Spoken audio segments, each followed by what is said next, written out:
Bien, bonjour à tous, bienvenue. Je suis assez ému, en fait, c'est pas seulement de vous voir ici rassemblés, mais c'est parce que pour moi, aujourd'hui, se termine la lente cérémonie des commencements qui m'a en partie occupé cette année.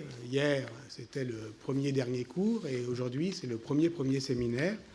Et je crois au fond qu'une fois qu'on aura tout fait au moins une fois, on pourra réellement commencer. Seuil, signature, transition, invention, emblème, trace, rythme, scansion, période, point de bascule, c'est de tout cela dont on aura à parler durant les 5 séances de 3 heures, qui de 15 jours en 15 jours ou environ, à partir d'aujourd'hui, et jusqu'au 14 juin, se rassemblent sous le titre général « Les effets de la modernité, expérience historiographique ». Je ne vais pas les présenter, je dirais qu'il y a des sites internet pour ça, et je ne vais même pas d'ailleurs non plus l'introduire, parce que, au fond, je crois que nous avons le temps devant nous. Et d'ailleurs, si je n'avais qu'une chose à dire, ce serait ceci, sur un ton à la fois un peu calme mais pressant, nous avons le temps devant nous. Pas tout le temps, mais encore un peu de temps. Karl Marx avait 39 ans lorsqu'il notait en 1857, dans l'un de ses carnets, ce qu'était pour lui le monde antique. Je le cite, « Il est satisfaction à une échelle limitée. Le monde moderne, au contraire, pour lui, s'ouvre sur l'illimité de l'insatisfaction.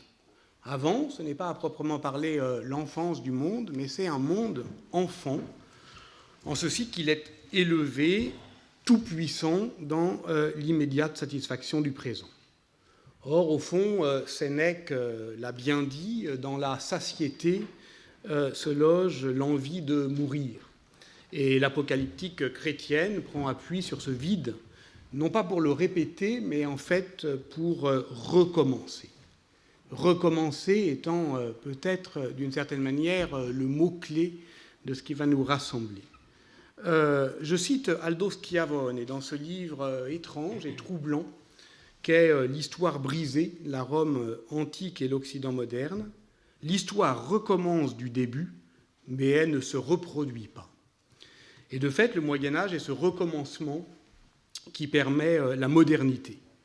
Mais voilà le paradoxe, il y a un contrepoint symétrique à cet abandon qui est la réactivation culturelle de l'Occident par, je cite encore Aldo Schiavone, conservation d'une partie du patrimoine culturel que précisément ses fondements et ses liens sociaux disparus avaient permis de construire. C'est peut-être cela qui m'a permis d'écrire récemment, sous forme de boutade, lorsqu'il s'agissait de rendre compte d'un livre dans un journal dont il sera question lors de la dernière séance, celui de Dominique Gnapra. Pourquoi des médiévistes, on pourrait dire aujourd'hui, pour penser le problème de la modernité. Vous le savez bien, le Moyen-Âge n'existe pas, mais il y a des médiévistes.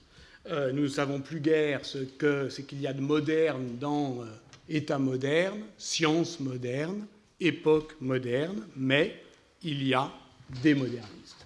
Et d'une certaine manière, le métier des historiens semble tout entier gouverné par cette figure psychanalytique, c'est au-delà de la croyance, qu'Octave Manoni avait rassemblé dans la formule « je sais bien, mais quand même ». Je sais bien que ça n'existe pas, mais quand même, je vais vous en parler. Ou plus exactement, c'est à l'intérieur de ce cadre-là que je vais continuer ou recommencer à parler. C'est donc à affronter ensemble cette figure du déni, je sais bien, mais quand même, que les historiens, les philosophes, les sociologues, les littéraires et tous ceux, au fond, qui le voudront bien, nous vous invitons ici. Bien entendu, tout serait plus simple et plus drôle si nous adoptions la simplicité d'Olivier Cadiot dans Histoire de la littérature récente, tome 1. Il y a l'histoire récente et celle qui ne l'est pas, et voilà tout.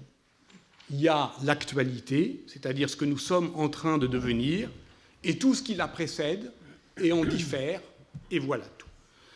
Mais pourtant, nous nous sommes donnés comme démarche de réfléchir aux fins du Moyen-Âge. C'est-à-dire pas seulement décider quand est-ce que ça finit, mais quelles en sont les finalités.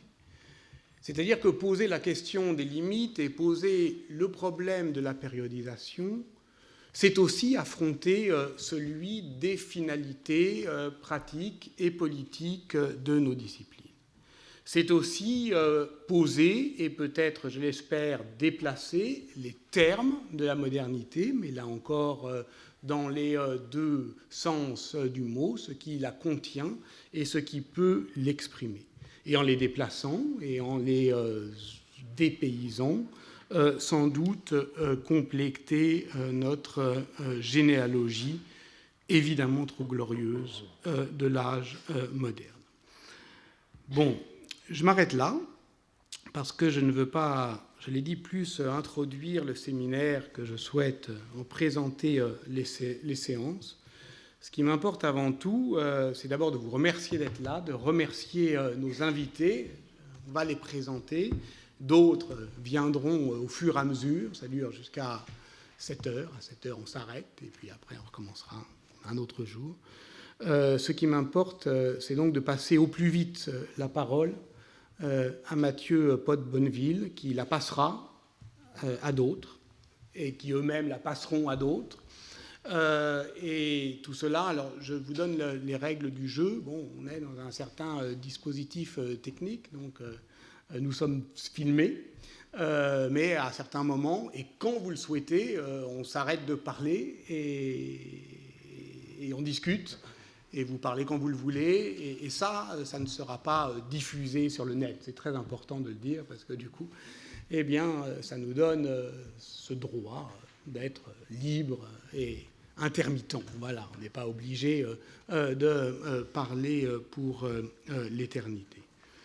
Je suis très heureux d'accueillir Mathieu Pot-Bonneville. Il est responsable du pôle idées et savoir de l'Institut français.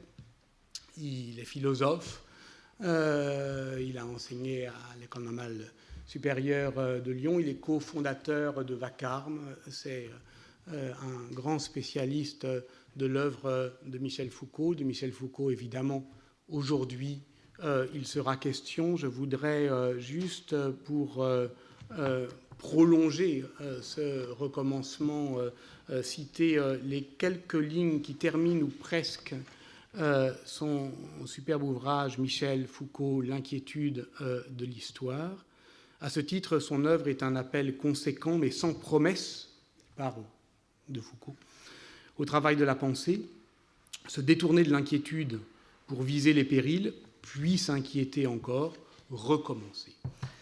Et ce que notre projet, au fond, ici, c'est rien d'autre que voilà, passer la parole à ceux qui veulent la prendre, et ainsi de suite. Je ne sais pas, au fond, comment les choses vont tourner, mais c'est évidemment ce qui me réjouit le plus, parce que je sais en revanche que nous sommes quelques-uns à croire aujourd'hui nécessaire cette politique de l'amitié. Elle consiste simplement à rendre possible, ouvert, disponible un espace de parole. Donc, Mathieu, je te la laisse.